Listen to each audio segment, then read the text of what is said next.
Millions of words in 40 languages have been written about Hollywood and the magic of movie making.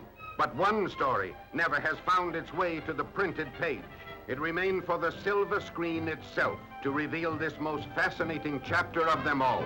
In a recent short movie, The Romance of Celluloid.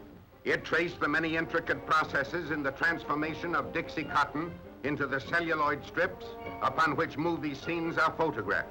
Another Romance of Celluloid starts as carload lots of motion picture film are shipped from the east by fast freight to the Metro-Goldwyn-Mayer studio. What happens to this film after it arrives at the studio? We'll see. 7 a.m. Assistant cameraman Bill Riley reports to the MGM studio. He will first check in at the laboratory to pick up the film required for the day's shooting on the Marie Antoinette stage. 8 a.m. Assistant Riley reports to his superior, ace cameraman Bill Daniels, upon whom rests the responsibility and the credit for the beautiful photography of Monsieur as Marie Antoinette. 9 a.m. No, Monsieur arrives on the set. We say 9 a.m., but remember, Monsieur has been at the studio since 7:30, making ready for this first shot of the day with Robert Morley. Director W.S. Van Dyke calls for quiet. The camera trucks back, and now you are watching the first candid camera scene ever filmed on a Norma Shearer's set. Leave me alone. Leave me alone. All right, I will. I will. I was only trying to obey my mother. She asked me to be a good wife, but she didn't tell me how rude you are, how cruel. Another scene with Tyrone Power. What are you saying? Perhaps the great loves come with tears.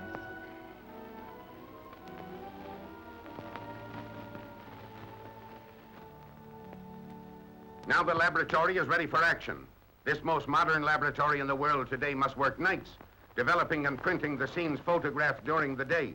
The capacity of these developing machines is more than 50,000 miles of film per year, or the equivalent of 14 crossings from New York to London and return. How was this darkroom scene photographed? Only one man knows the secret, John M. Nicolaus, top-ranking laboratory technician in all Hollywood. This amazing scene of negative in the actual process of development is the most difficult motion picture subject ever achieved. As the negative enters the developing solution, you see no image. But as you follow it across the screen, you see the image start to appear, first dimly, then darker and darker, until full development is attained. Now it is ready for drying. Just before the negative enters the air-conditioned drying chamber, most of the water is blown from its surface by this compressed air squeegee. After drying, the negative emerges from the end of the chamber and spins onto aluminum reels. Next to the polishing room, where it receives a high polish to remove any possible watermarks. And now to the timing room, where a skilled technician is reading what are known as test strips. Here is determined, finally and exactly, to just what clarity each scene is to be printed, so that in the end, the completed picture will be uniform in photography. This is a corner of the MGM printing room, where a battery of 5 printing machines, there are 58 in all, is making prints from the developed negative. To explain this word print, if you are a camera fan, you take your roll of negative to the corner drugstore and say, give me 1 print of each. Your prints are returned on paper. Ours are a series of thousands of miniature pictures printed on strips of transparent celluloid. Each finished print of a Metro-Goldwyn-Mayer completed production is made up of more than 150,000 miniature pictures. You see them now, clicking through the printing machine.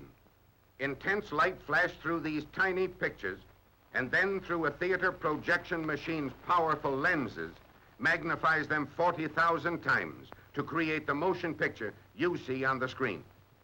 How about a visit to some of the stages where pictures are being made? Pictures you will soon see at this theater. We'll take the bugaboo of Hollywood along with us, the candid cameraman, and we'll ride on one of Metro's own streetcars. Trams, we call them, and they're mighty handy for getting around more than 6 miles of streets on this 570-acre studio.